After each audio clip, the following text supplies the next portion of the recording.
no portal HSM Online, o especialista em produtividade Christian Barbosa, que hoje vai falar sobre como ser dono do seu tempo. Olá mais uma vez, Christian, obrigada pela sua participação. Obrigado a vocês. Como ser dono do seu próprio tempo, Christian? Esse, inclusive, é o título de um dos seus livros, né? Só que o livro é mais dirigido para as mulheres. Você, dona do seu tempo. Exatamente. Esse foi um livro interessante que eu não queria fazer. A editora, quando me propôs esse tema, falou: você tem que escrever para mulheres. Eu achei que não tinha, na minha visão tosca, machista e limitada, que não havia diferenças da gestão de tempo entre homens e mulheres, que o método seria aplicável a qualquer coisa. Eu estava completamente enganado. Foi feita uma pesquisa com mais de 5.000 mulheres para chegar nas conclusões desse livro. Eu entrevistei mais de 100 e poucas mulheres presencialmente, ouvindo um pouquinho sobre o dia a dia delas, a rotina. E foi um livro que mudou minha vida. Acho que todo homem deveria ler esse livro.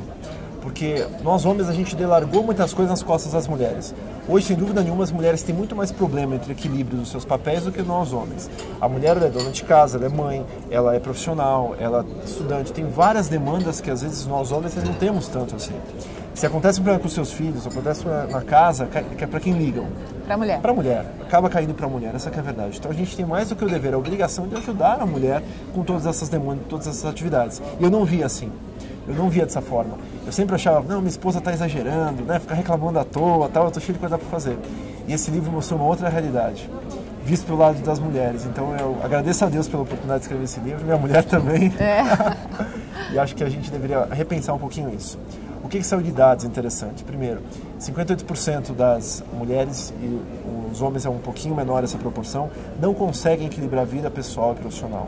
Ou seja, estão em completo desequilíbrio com as suas atividades. Estão infelizes, literalmente, porque elas não conseguem ter tempo para as coisas que elas realmente gostariam de ter. E uma coisa interessante, uma diferença que ficou muito clara na pesquisa desse livro, as mulheres têm uma sensação de culpa muito mais aflorada do que o homem. Se a mulher, por causa de trabalho, ela perde um evento importante na escola do filho, ela vai se culpar muito, ela vai ficar mal com ela vai se penalizar porque ela não foi naquele evento.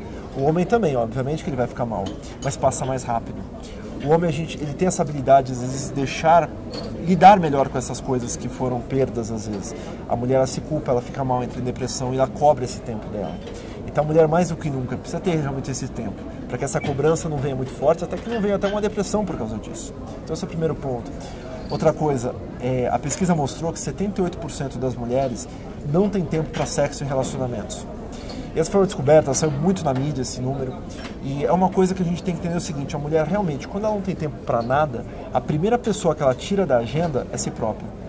E esse é um grande erro que as pessoas fazem em termos de gestão de tempo e planejamento. Elas priorizam terceiros demais, esquecem da pessoa mais importante da vida delas, que são elas próprias. Se a pessoa não tiver tempo para ela não vai ter tempo para ter qualidade de vida, para ter saúde, às vezes para lidar com os filhos, para ficar com a família, para ter mais tempo para trabalhar. Sim. É uma mudança de paradigma. Foque em você, esteja bem com você de saúde, esteja bem com você de equilíbrio. E essa tua estabilidade emocional, física, mental e espiritual vai ajudar você a ter mais tempo para os outros, por consequência. Então não é dando mais tempo para os outros que você vai ter mais tempo, é dando mais tempo para você que você vai conseguir se equilibrar melhor para os outros. Tem que mudar um pouquinho isso. E o corpo é muito sábio. Às vezes a pessoa não tem tempo para uma academia, para cuidar da saúde, para andar, para diminuir o colesterol. Aí vem o corpo e fala o seguinte: ok, você não tem tempo para mim? Então vamos ficar uns 10 dias de cama com uma doença aí. Aí ela tem que parar. Aí ela para. Então pare antes que o seu corpo pare por você. E é uma mudança. O que eu posso fazer pela minha vida para ter mais equilíbrio? A gente tem que ser o dono do nosso tempo. Eu concordo com você que isso se direciona de uma certa maneira mais para a mulher, porque ela que é mais cobrada nos tempos modernos, mas também serve para os homens, né? É unissex, o princípio. Muitos homens não são donos do seu tempo. Não. Acho que a sociedade hoje, e não só apenas no Brasil, acho que no mundo inteiro, sofre uma carência de falta de tempo. As pessoas não têm tempo para nada, estamos trabalhando demais. Essa era tecnológica colocou a gente muito próximo das nossas demandas, no smartphone, o e-mail que a gente baixa no celular, né, um Twitter que as mensagens chegam muito rápidas. Então nós estamos assolados realmente de coisas para fazer. Se nós não tivermos uma estratégia, um modelo, um método para gerenciar o nosso tempo, toda essa nossa produtividade, a gente vai se perder. Eu acho que hoje deveria ser ensinado na escola como a criança administra o seu tempo, para criar um adulto mais planejado. Senão a gente vai ter adultos estressados e carentes de tempo. O planejamento é a chave para que alguém seja dono do seu tempo, seja homem ou mulher? O planejamento é um dos fatores, sem dúvida nenhuma, ele é muito importante. O brasileiro principalmente não gosta de planejar. Fala assim, eu planejo, mas não funciona, eu planejo, mas não consigo manter meu planejamento. isso na verdade é que ela não está sabendo planejar adequadamente. Às vezes tem algumas coisas antes que ela precisa fazer para se planejar. Por exemplo, a gestão de tempo tradicional recomenda muito planejar a semana. Eu defendo também, acho que a gente tem que planejar a nossa semana. Mas isso não vai funcionar se você estiver cheio de urgências ou tá muita coisa atrasada. Tem um passo antes desse, que é eliminar essas coisas que você tem atrasadas, esse teu backlog aí de atividades que estão totalmente urgentes e atrasadas na tua rotina, para começar a se planejar da forma mais adequada. Se misturar essas duas coisas, um planejamento com muita coisa atrasada e urgente, você tem que ter um nível de disciplina, de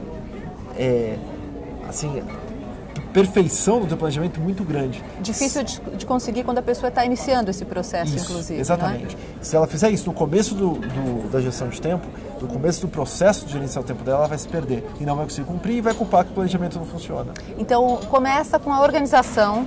Começa zerando as suas pendências. Zerando as pendências e depois sim ela passa por um processo de organização. Exatamente, de planejar aí sim o tempo dela de forma mais sutil. De planejamento, perdão. Primeiro a organização, resolver as pendências e depois sim o planejamento. Exatamente. E esse período de resolver essas pendências talvez seja o único período que eu, Christian, vou falar sobre isso, que é o momento de você ficar às vezes até mais tarde no escritório, trabalhar um sábado e domingo. Isso por um período limitado, de algumas semanas, 2, 3 semanas, para zerar mesmo e começar um planejamento mais eficiente. Uma dica sua, Christian, um diferencial para a mulher e depois uma dica para o homem, para quem está iniciando esse processo de gestão do seu tempo. Eu acho que a coisa mais interessante que a gente poderia pensar são duas. Primeiro é descobrir o que realmente é importante para mim. Se eu não tenho clareza do que é importante, com certeza eu vou gastar meu tempo à toa. Esse é um ponto básico.